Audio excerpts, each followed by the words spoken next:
Never waste a good crisis. And when it comes to the economic crisis, don't waste it when it can have a very positive impact. You never want a serious crisis to go to waste. The way we're going to win over the long term is not just militarily. We've got to win over hearts and minds. And what that means is we've got to invest in countries that have no educational infrastructure, have no means for young people to get ahead. We've got to give them a stake in creating the kind of world order that I think all of us would like to see. Stay tuned for politics and religion.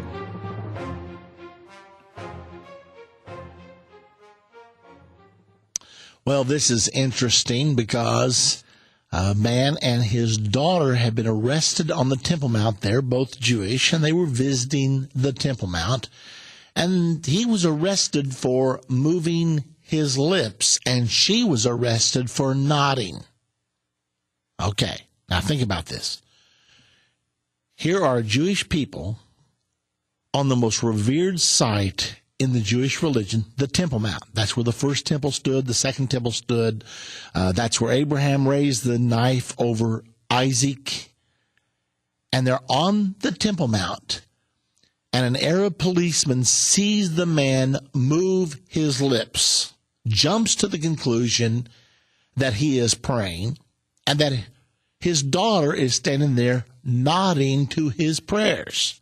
Doesn't hear him praying, but reaches that conclusion, goes up, arrests them, and they end up at the Jewish police station. They're forced to sign that they will not return to the Temple Mount for 15 days, and they don't realize it, but they're also signing an admission of actions that are a threat to the public order. They didn't realize that until after they had signed. Pressure was put on to sign this, or else they would be held much longer. The girl was supposed to be married the next day. They were anxious to get loose from the police.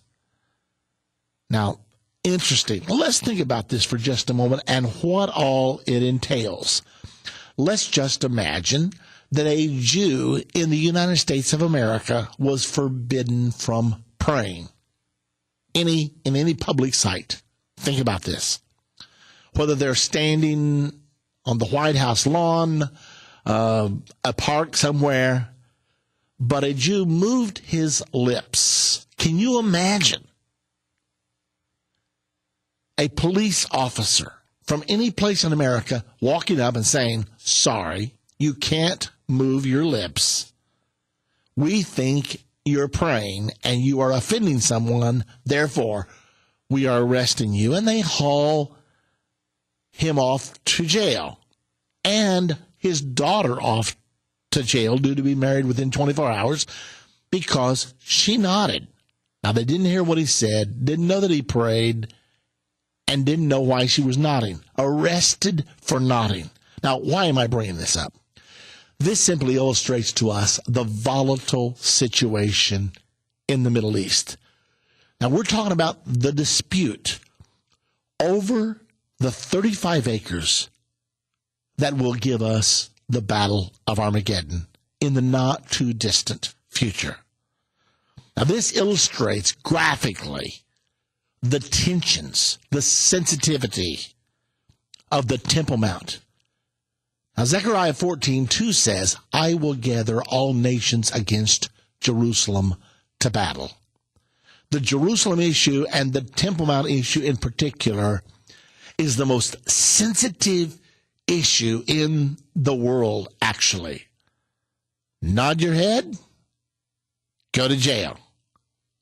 Really? Are you kidding me?